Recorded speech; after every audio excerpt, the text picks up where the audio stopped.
Hello, the adaptive learning tool I chose is called StoryboardThat. I actually got this website from Melissa's list, so thank you, Melissa. So StoryboardThat is a website that allows students to create storyboards, timelines, posters, and more. There are storyboard templates ready to be used, or you can create your own. There are also lesson plans and activities. So right here is the website, and they give you more information about creating posters, plot diagrams, and all the resources. Okay, so right now I'm using a free trial, as you can see here.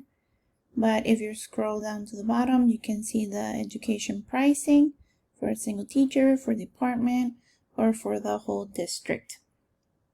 So what I did today was that I created a storyboard just to try it out, and I actually had a lot of fun doing it. So let me show you. Sorry. Okay.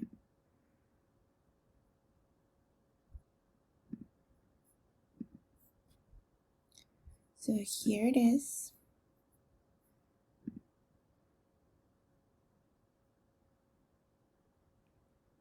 Okay, so when you open it to create a new storyboard, it gives you like a lot of different options for the scenes, the characters, items, speech bubbles, shapes, and so many more things.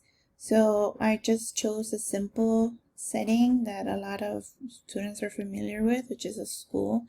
So I put the school there, and I called it Max Goes to School because this dog kind of looks like my dog Max. And then I put this here in the classroom, in the playground, and then he goes home, right?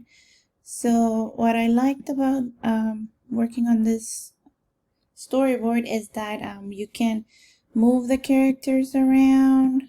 You can edit some of the things, like on the teacher, I was able to change her hair color. I was able to change her dress, and you can change her shoes if you want, the color of her shoes.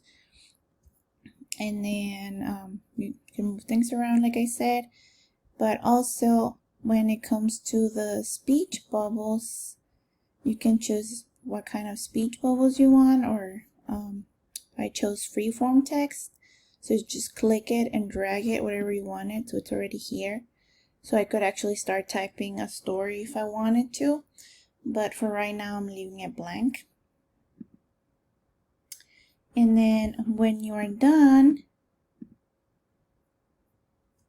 you can click save and exit. But what I learned was that right here, when you click add or delete cells, you can add how many. If you need another column, you add it here, or another row here. You can also turn it into a big poster or small poster, or worksheets and handouts. So that was pretty neat.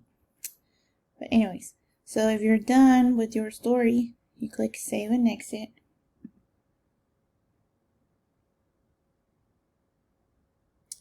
And then it gives you like all these options about how you want to save it. So you can actually download it, print it, or I like this option. Look, you can use it as PDF, or PowerPoint, or any other slideshow. So I selected PowerPoint. It's taking a while.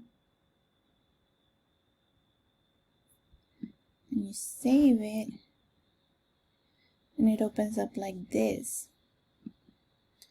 And then what I liked about this option is that you can actually have this PowerPoint in one of your centers, and then students can use these images to kind of create their own story. And if they're able to write, they can write it out.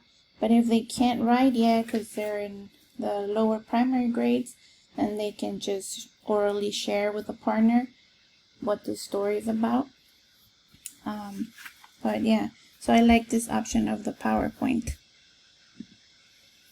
Okay, and then you can also create assignments. So this is my assignment.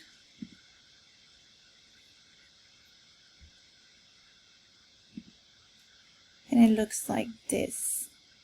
This is the due date, what is the objective, the instructions, and the requirements. Okay, and then the students can use the same template, but they can switch out the characters or the setting or whatever to make their own story. So I really like this tool. I think there's a lot of things that you can do with it. And then you can also connect it to your classes, like on Google Class or Google Classroom or Schoology or any of those. So I really like it because it gives a lot of choice for the students to meet their needs. So I think it's a great tool to use in the primary grades, but also in the upper grades when students are writing their own graphic novels and all that. And also you can use it to, like I'm thinking about, like in professional development, like how to simplify the steps for something. You could use it creating a storyboard. Also, you could create posters about reminders that you want to give your coworkers or students. And I think it's a great tool. So thank you for watching.